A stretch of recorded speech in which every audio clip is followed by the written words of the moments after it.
Hello friends. Previous video में हमने business के बारे में समझा। हमने कैपिटल क्या है, ड्राइंग्स क्या होता है, डिफरेंट एसेट्स के बारे में भी सीखा। आज हम सीखेंगे लाइबिलिटीज़ क्या होता है। बिजनेस में लाइबिलिटीज़ क्या होता है। लाइबिलिटीज़ मतलब liabilities an obligation of the business. जैसे मैंने पहले प्रीवियस वीडियोस में बोला हुआ है कि लाइबिलिटीज़ मतलब ऑब्लिगेशन फॉर द बिजनेस, कि आउटसाइडर को हमें कुछ पेमेंट करना है। बाहर के कुछ लोग हैं जिनसे हमने कुछ उधार लिया हुआ है, हमने कुछ चीज़ें खरीदा हुआ है, तो हम उनको पेमेंट करने वाले हैं, तो it's an obligation. An amount owed by the business to outsider, मतलब क्रेडिटर, लेंडर, ठीक है, वो आगे जाके पता चलेगा, उनको आप बोलोगे लाइबिलिटीज़। ठीक है, लाइबिलिटी मतलब सिंपल इतना ही चीज़ याद रखना, लाइबिलिटीज मतलब ऑब्लिगेशन, कि बाहर के किसी को हमें पेमेंट करना है, वो हमारे लिए होगा लाइबिलिटी। लाइबिलिटी के पहला टाइप लॉन्ग टर्म लाइबिलिटी। जैसे एसेट्स में पहले था ना long term assets. Long term assets में या फिर नॉन करेंट एसेट में हमने पहला एसेट पढ़ा फिक्स्ड एसेट। यहाँ पे भी long term liability. Long term liability मतलब वो लाइबिलिटी, मतलब वो ऑब्लिगेशन कि हमें देना है किसी को पैसा, बट वो पेमेंट जो हम करने वाले हैं विद इन 1 ईयर ऐसे पेमेंट करेंगे, ऐसा नहीं है। जिसको हम पेमेंट तो करेंगे, बट ठीक है 2 साल 3 साल 5 साल में हम उसको पेमेंट करने वाले हैं, तो उसको आप बोलोगे लॉन्ग टर्म लाइबिलिटी। सपोज हमने बैंक से लोन लिया है एंड बैंक को हमने ये बोल के रखा है भाई पेमेंट कर दूंगा, बट 3 साल लगेगा, 5 साल लगेगा, 15 साल लगेगा, 10 साल लगेगा, कुछ भी, तो उसको आप बोलोगे लॉन्ग टर्म लाइबिलिटी। तो long term liability are those obligations that are due for payment after 1 accounting year, more than 1 year। वो लाइबिलिटी जिसको हम पेमेंट करने वाले हैं बट 1 साल से ज़्यादा टाइम के बाद, तो उसको आप बोलोगे क्या, लॉन्ग टर्म लाइबिलिटी। वैसे ही करेंट लाइबिलिटी मतलब क्या, जिसको हम पेमेंट करेंगे and within 1 year payment करेंगे, within 1 year, within 12 months. More than 12 months current liability, within 12 months, more than 12 months long term liability, within 12 months current liability। Assets में classification हुआ जैसे current asset, fixed assets या फिर non current asset. Current asset मतलब वो resources जिसको हम use करेंगे within 1 year, current asset. वो लाइबिलिटी जिसको हम पेमेंट करेंगे within 1 year, current liability. वो एसेट जिसको हम यूज करेंगे मोर देन 1 ईयर, उसको आप बोलोगे फिक्स्ड एसेट या फिर non current asset. Other non current asset भी होता है, तो नॉन करेंट एसेट की कैटेगरी में वो चला जाएगा। नॉन करेंट लाइबिलिटी जिसको हम पेमेंट करेंगे बट टाइम लगेगा कितना, मोर देन 12 मंथ्स। चलिए डिफरेंस देख लेते हैं long term liability and current liabilities में। Long term liability more than 1 year, current liability within 1 year payment करना है। नेचर क्या होता है, फिक्स्ड और परमानेंट ऑब्लिगेशन, मतलब एक लंबे टाइम के लिए वो ऑब्लिगेशन रहेगा हमारे पास। शॉर्ट टर्म ऑब्लिगेशन रहा तो उसको आप बोलोगे करेंट लाइबिलिटी। पर्पस क्या होता है, आप लंबा बड़े लोन लेते हो जब, उसी को ही आप लंबा टाइम लेके रिपेमेंट करते हो। छोटे छोटे लोन तो हम बहुत जल्दी पेमेंट कर लेंगे। अगर हम कोई एक्सपांशन के लिए, कोई फिक्स्ड एसेट, कोई बड़ा इन्वेस्टमेंट करने के लिए पैसा उठा रहे हैं तो ह्यूज अमाउंट उठाएंगे एंड उसको पेमेंट करने के लिए टाइम लगेगा। तो पर्पस क्या होता है, buying fixed asset and current asset, current liabilities का पर्पस होता है arising in the normal course of business, कि रेगुलरली हम जो बिजनेस कर रहे हैं उसमें हमें थोड़ा बहुत पैसा चाहिए, तो उसमें थोड़ा सा हेल्प करने के लिए हम छोटा मोटा लोन लेते रहते हैं एंड उसको 1 साल के अंदर रिपेमेंट कर लेते हैं, उसको आप बोलोगे करेंट लाइबिलिटी। एग्जाम्पल्स क्या होगा, जब बैंक से आप लोन लेते हो एंड लंबे टाइम के लिए लोन लेते हो, जहाँ पे जैसे कि यहाँ पे एक एग्जांपल लिया 5 साल वाला, कोई भी लोन लेते हो, मॉर्गेज लोन होता है, डिवेंचर लोन होता है, टर्म लोन होता है, डिफरेंट चीज़ें होता है। तो आप बैंक से पैसा उठाए एंड जिसको आप पेमेंट करोगे 1 साल से ज़्यादा टाइम लेके, उसको आप बोलोगे long term liability. Current liability मतलब वो लाइबिलिटी जो आप विद इन 1 ईयर रिपेमेंट कर दोगे। क्रेडिटर से हम लोगों ने उधार लिया है, क्रेडिटर से हमने कुछ परचेज किया हुआ है एंड उसको पेमेंट हम लोगों ने अभी तक नहीं किया, तो उसको आप बोलोगे current liability. Bills payable, bank overdraft. Bank overdraft का मतलब होता है बैंक से लोन लेना थोड़े टाइम के लिए, कि 15 दिन, 20 दिन, 1 महीना में हम पेमेंट कर देंगे, तो आप उसको बोलोगे बैंक ओवरड्राफ्ट। आउटस्टैंडिंग एक्सपेंसेस मतलब क्या, कि हमने किसी से कुछ काम तो करवा दिया बट उसको रीपेमेंट नहीं किया अब तक। मतलब जैसे कि हमारे पास कोई स्टाफ काम कर रहा है, वो 1 महीना काम कर चुका है बट हमने उसको पेमेंट अभी तक नहीं दिया, क्या हम उसको पेमेंट नहीं देंगे? देंगे ना, फ्यूचर में जाके देने वाले हैं हम। सो हमारे लिए वो एक लाइबिलिटी बन रहा है, ऑब्लिगेशन बन रहा है कि भाई उसका पेमेंट करना है हमें आगे जाके। तो वो हमारे लिए क्या बना, आउटस्टैंडिंग एक्सपेंसेस, वो भी हमारे लिए एक लाइबिलिटी बना एंड वो करेंट लाइबिलिटी बना। हम तो कोई स्टाफ का पैसा तो ऐसा नहीं है कि 2 साल बाद पेमेंट करेंगे, 1-2 महीने में पेमेंट करना पड़ेगा ना। तो वो हमारे लिए क्या बन रहा है, current liability. Next, revenue, expenses and income, ये क्या होता है? सी, 2 टर्म हमारे लिए यहाँ पे इंपॉर्टेंट है, इनकम, दूसरा होता है एक्सपेंसेस। इनकम एंड एक्सपेंसेस, ठीक है। ये जो इनकम मतलब क्या, इनकम हम समझते हैं कोई भी बिजनेस में इनकम का मतलब क्या। आप स्टॉक सेल करते हो, पैसा आता है, इनकम। आप अपने बिजनेस में कुछ एडवर्टाइजमेंट किसी कंपनी का कर दिया, आपको कुछ थोड़ा बहुत कमीशन मिल गया, वो आपके लिए क्या होता है, इनकम होता है। आपके बिजनेस का कोई घर खाली पड़ा हुआ है, आप किसी को उसको रेंट पे चढ़ा दिए, वहाँ से कुछ पैसा आ गया, वो भी एक तरीके का इनकम हुआ। एक्सपेंसेस मतलब खर्चा, मतलब आपने कुछ स्पेंड किया, आपने कुछ खर्च किया, उसको आप बोलते हैं एक्सपेंसेस, ठीक है। ये जो इनकम होता है ना, इसका 2 कैटेगरी होता है, एक होता है डायरेक्ट एंड इनडायरेक्ट। एक्सपेंसेस में वैसे होता है डायरेक्ट, इनडायरेक्ट, डायरेक्ट इनडायरेक्ट, ठीक है। अब हम ये प्रॉपर कैटेगरी उनका कैटेगरीज में नहीं जाएंगे, बट थोड़ा सा इसके बारे में बोल दिया, क्यों बोला है आगे अभी समझ में आ जाएगा। सुनो, जो रेवेन्यू है ना, रेवेन्यू मतलब the direct income of the business. मतलब सपोज आपने एक बिजनेस स्टार्ट किया एंड सपोज आपका ऑब्जेक्टिव है कि मैं कुछ प्रोडक्ट परचेज करूंगा एंड मैं उसको सेल करूंगा। आप जिस प्रोडक्ट को परचेज किए, आप उस इंटेंशन के साथ परचेज किए कि मैं उसको बेचूंगा, सेल करूंगा एंड उसको कुछ इनकम जनरेट करूंगा। तो जब आप उसको बेचे, जब आप उसको सेल किए, वहां से जो इनकम जनरेट हो रहा है उसको आप बोलोगे revenue of the business, and this is the direct source of income of the business. आप वही प्रोडक्ट सेल करने के लिए ही बिजनेस में एंटर किए थे एंड आप जब प्रोडक्ट को बेच के पैसा कमा रहे हो उसको आप बोलोगे रेवेन्यू या फिर सेल्स।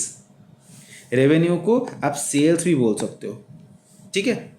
रेवेन्यू बोलो या फिर सेल्स बोलो, सेम चीज़ है। तो जो डायरेक्ट सोर्स ऑफ इनकम होता है बिजनेस का उसको बोलते हैं रेवेन्यू। एंड यहाँ पे देखते हैं रेवेन्यू क्या लिखा हुआ है। Revenue also called income refers to the amount earned by the business through the normal business activity। मतलब normal business activity, day to day business activities करके आप जो पैसा कमा रहे हो बिजनेस के लिए, उसको आप क्या बोलोगे, revenue. It is the inflow of economic benefits arising in the ordinary course of business. जो इनकम मिल रहा है, जो इनफ्लो हो रहा है, जो पैसा आ रहा है आपके पास नॉर्मल कोर्स ऑफ बिजनेस में, उसको आप क्या बोले, रेवेन्यू, ठीक है। एक्सपेंसेस मतलब क्या, एक्सपेंसेस मतलब an expense is the cost incurred by the business in the process of earning the revenue। अभी बिजनेस में हमें चाहिए इनकम, अभी उस इनकम को जनरेट करने के लिए मैंने जो खर्च किया उसको आप बोलोगे एक्सपेंसेस।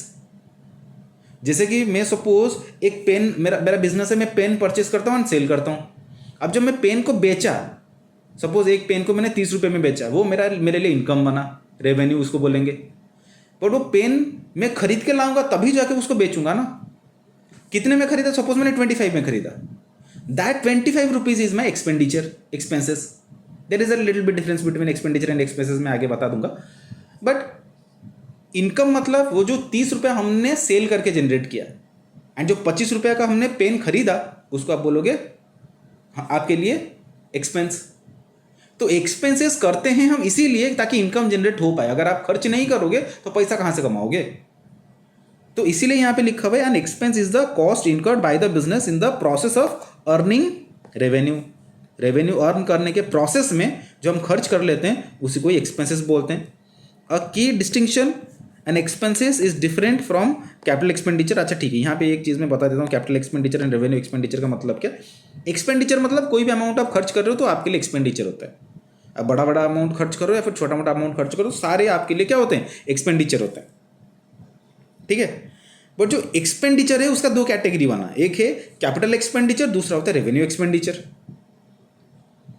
कैपिटल एक्सपेंडिचर मतलब वो सारे खर्चे जिनका बेनिफिट्स तुम्हें लंबे टाइम के लिए मिलेगा। तुमने खर्च किया कि कहाँ पे, गाड़ी खरीदे, तुमने फर्नीचर खरीदा, तुमने बिल्डिंग खरीदा, वहां पे जो तुमने खर्च किया ना उसका बेनिफिट तुम्हें लंबे टाइम के लिए मिलेगा, तो उसको आप क्या बोलोगे, कैपिटल एक्सपेंडिचर। जो नॉन करेंट एसेट, जो फिक्स्ड एसेट में हम खर्चा करते हैं ना, उसको आप क्या बोलोगे, कैपिटल एक्सपेंडिचर। रेवेन्यू एक्सपेंडिचर मतलब जो डे टू डे बिजनेस में आप खर्च करते हो, स्टॉक खरीद लिए, हमने सैलरी पेमेंट कर दिया, हमने रेमुनरेशन पेमेंट कर दिया, हमने रेंट पेमेंट कर दिया, हमने इलेक्ट्रिसिटी पेमेंट कर दिया, हमने वेजेस पेमेंट कर दिया। ये जो डे टू डे एक्सपेंडिचर होता है या फिर एवरी मंथ हम जो रिकरिंग बेसिस में जो खर्च करते रहते हैं ना, उसका बोलोगे रेवेन्यू एक्सपेंडिचर। कैपिटल एक्सपेंडिचर जब आप करते हो उसका बेनिफिट लंबे टाइम के लिए मिलता है, रेवेन्यू एक्सपेंडिचर का बेनिफिट आपको विद इन 1 ईयर मिलता है, ठीक है। तो यहाँ पे क्या लिखा हुआ है, एक्सपेंसेस क्या दो category, revenue and capital expenditure. Capital expenditure का बेनिफिट तुम्हें मोर देन 1 ईयर मिलता है, वहीं पे रेवेन्यू एक्सपेंडिचर तुम्हें विद इन 1 ईयर मिलता है, ठीक है। इनकम क्या होता है, अभी तो मैंने इनकम एंड एक्सपेंसेस का बेनिफिट डिफरेंस बताया। Income refers to the excess of revenue over the expenses for a given accounting period.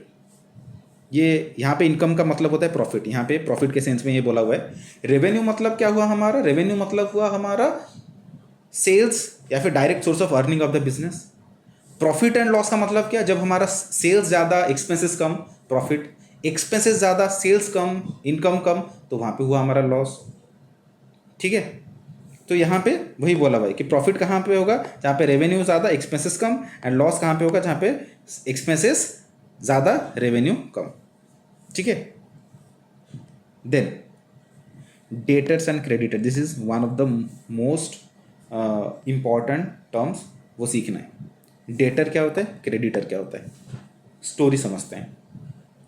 Suppose I am a businessman, मैं क्या कर रहा हूँ, एक प्रोडक्ट में डील कर रहा हूँ, वो है पेन। जैसे कि हमने अभी एग्जांपल लिया था पेन का, हम पेन खरीद के पेन बेच रहे हैं। सपोज मैं पेन खरीदने के लिए एक दुकानदार के पास जा रहा हूँ, एक होलसेलर के पास जा रहा हूँ, एंड उसको बोल रहा हूँ कि भाई एक काम कर, मुझे कुछ पेन दे दे जिसको मैं आगे जाके बेचूंगा। वो बोलेगा ठीक है, आप मेरे को पेमेंट कर दो, मैं आपको पेन दे दूंगा। बट हमने उसको बोला कि भाई मेरे पास उतना पैसा नहीं है, एक काम कर, तू मुझे क्रेडिट पे चीज़ें दे दे, मतलब तू मुझे पेन अभी दे दे, पेमेंट मैं तुझे 2-4 दिन बाद करूंगा, ठीक है। तो उसने कि मेरा बात मान लिया, मेरे को क्या किया, 100 पीस का पेन दे दिया कि भाई ले लीजिए, बट 10 दिन के बाद आप पेमेंट कर देना। तो मैंने उससे स्टॉक खरीदा, बट मैंने उसको पेमेंट नहीं किया, तो उसको मैं अपने लिए क्या बोलूंगा, मेरे लिए वो इंसान बन गया क्रेडिटर, वो बिजनेसमैन मेरे लिए बन गया क्रेडिटर, वो दुकान मेरे लिए बन गया क्रेडिटर, कि मैंने उससे परचेज तो किया बट पेमेंट नहीं किया। तो मेरा एक ऑब्लिगेशन बना कि मैं उसको आगे जाके 10 बार 12 दिन 15 दिन के बाद मैं उसको पेमेंट करूंगा आगे जाके। तो मेरे लिए वो क्या बन रहा है, क्रेडिटर। फिर मैं वो स्टॉक लेके अपने पास आया, फिर मैंने उसको बेचने लगा। फिर मेरा एक दोस्त आया, वो मेरे को बोला कि भाई मेरे को पेन चाहिए, आप मेरे को पेन सेल कर दो, बट मेरे पास अभी पैसा नहीं है, मैं आपको 5 दिन बाद पेमेंट करूंगा। मैंने बोला ठीक है, मैंने उसको पेन दे दिया, 10-15 ठो पेन दे दिया, सेल कर दिया उसको। अभी वो मुझे पेमेंट करने वाला है, अभी वो मुझे पेमेंट तो करेगा बट बाद में करेगा, अभी नहीं किया। वो बोला कि सर मैं 5-10 दिन बाद पेमेंट करूंगा। भाई मैं तुझे 5-10 दिन बाद पेमेंट करने वाला हूं। तो अभी के लिए वो इंसान जो मेरे से वो पेन परचेज करके लिया बट पेमेंट नहीं किया, फ्यूचर में पेमेंट करेगा बोल रहा है, वो मेरे लिए बना डेटर। तो वो मुझे पेमेंट तो करेगा बट बाद में पेमेंट करेगा, तो वो मेरे लिए हुआ एसेट। सपोज उसका नाम है राम, तो राम मेरे लिए क्या बना, एसेट। जिससे मैंने स्टॉक खरीदा था, सपोज वो हुआ श्याम, तो श्याम मेरे लिए क्या हुआ, लाइबिलिटी, क्रेडिटर। तो हमने जिससे स्टॉक परचेज किया बट पेमेंट नहीं किया, उसको हम बोलेंगे क्रेडिटर। हमने जिसको बेचा बट वो हमें पेमेंट नहीं किया, हम उसको बोलेंगे डेटर। दो इंसान जो अपने बीच में क्रेडिट ट्रांजैक्शन करते हैं, एक होता है डेटर, दूसरा होता है क्रेडिटर। जैसे कि मैं अपने दोस्त को स्टॉक बेच रहा हूं, मैं अपने दोस्त को स्टॉक बेचा, मेरे लिए वो डेटर बना। अब वो पॉइंट ऑफ व्यू रिवर्स कर देंगे तो वो मेरे से खरीद रहा है, उसके लिए मैं क्या हूं, क्रेडिटर। उसके लिए मैं क्रेडिटर बन रहा हूँ ना। जैसे कि यहाँ पे सपोज दो इंसान, ए इसका नाम, यहाँ पे और एक इंसान है जिसका नाम बी। इसने परचेज किया, इसने सेल किया, दोनों क्रेडिट ट्रांजैक्शन किए। इसने खरीदा मतलब यहाँ से स्टॉक लाया, इसने बेचा, ठीक है। तो बी को क्या बोलेंगे, बी ने बेचा ना, बी ने बेचा, बी के लिए ए क्या बना, डेटर। ए ने खरीदा, ए के लिए बी क्या बना, क्रेडिटर, ठीक है। तो this is the relation between debtor and creditor. तो क्या बोल रहे हैं यहां पे, डेटर आर पर्सन्स और organisations who own money to the business because goods and services have been sold to them on credit. मतलब बेचा गया है उनको क्रेडिट पे, वो लोग हमें आगे जाके पेमेंट करने वाले हैं, इसलिए हम उनको क्या बोलेंगे, डेटर। हमसे खरीदा है, हमें पेमेंट उसने नहीं किया, वो हमें पेमेंट करेगा बट बाद में पेमेंट करेगा, तो वो हमारे लिए क्या बना, डेटर। उसको हम रिसीवेबल भी बोल सकते हैं। यहाँ पे क्या बोल रहा है, in other words the business has given goods और services but has not yet received the payment, ठीक है। तो उसको आप बोले डेटर। एंड जो ग्रुप ऑफ डेटर होते हैं, मतलब बहुत सारे लोग जिनको हम लोगों ने क्रेडिट पे सेल किया हुआ है एंड वो लोग हमें पेमेंट नहीं किए हैं, उनको बोलेंगे सन्ड्री डेटर्स या फिर ट्रेड रिसीवेबल्स। वैसे ही क्रेडिटर मतलब क्या, क्रेडिटर मतलब जिससे हम लोगों ने परचेज किया है, क्रेडिटर मतलब जिससे हम लोगों ने परचेज किया एंड हम उसको पेमेंट करेंगे आगे जाके। हमने क्रेडिट पे परचेज किया ना, हम उसको आगे जाके पेमेंट करने वाले हैं, तो उसको हम बोलेंगे क्रेडिटर। एंड जो ग्रुप ऑफ पीपल होते हैं जिनसे, जैसे कि हम सिर्फ शैम से थोड़ी खरीदेंगे या फिर हम सिर्फ पेन खरीदेंगे, हम किसी से पेन खरीद लिए, हम किसी से कॉपी खरीद लिए, हम किसी से बुक्स खरीद लिए, क्रेडिट पे खरीदे, हम सबको पेमेंट करना बाकी है। तो जो ग्रुप ऑफ पीपल होते हैं ना, उनको हम बोलेंगे सन्ड्री क्रेडिटर, और the amount payable to the creditors is called sundry creditors, ठीक है। फिर ट्रेड रिसीवेबल मतलब क्या, ट्रेड रिसीवेबल मतलब वही सन्ड्री क्रेडिटर्स, ठीक है। देन डेटर एंड क्रेडिटर का यहाँ पे डिफरेंस दिया हुआ है। पर्सन हु जो हमें पेमेंट करने वाला है वो हमारे लिए डेटर, हम जिसको पेमेंट करने वाले हैं वो हमारे लिए क्रेडिटर। वो डेटर क्रेडिटर क्यों आते हैं, why they arise, goods sold on credit, जब हम क्रेडिट पे बेचते हैं तो क्रेडिट डेटर आता है, जब हम क्रेडिट पे परचेज करते हैं तो वहाँ पे हमारे क्रेडिटर आते हैं। परचेज करेंगे तो क्रेडिटर, सेल करेंगे तो डेटर, ठीक है। देन नेचर उसका क्या होता है, डेटर हमारे लिए करंट एसेट होता है, क्रेडिटर हमारे लिए लाइबिलिटी होता है, करंट लाइबिलिटी। दो डेटर हमारे लिए एसेट होगा, इतना हमें पता है क्योंकि वो हमें पेमेंट करने वाला है, क्रेडिट बेनिफिट हमें फ्यूचर में मिलेगा, तो हमारे लिए एसेट। क्रेडिटर मतलब क्या, जिसको हम पेमेंट करेंगे फ्यूचर में जाके, तो वो हमारे लिए लाइबिलिटी हुआ।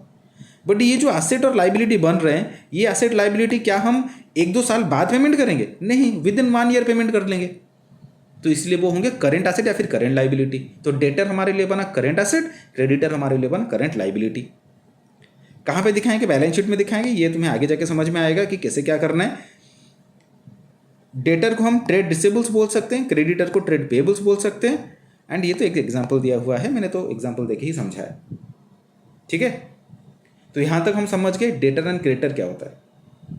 आगे हम सीखेंगे और भी बहुत सारे टर्म्स है, उसके बारे में हम आगे क्लासेस में डिस्कशन करेंगे। Thank you.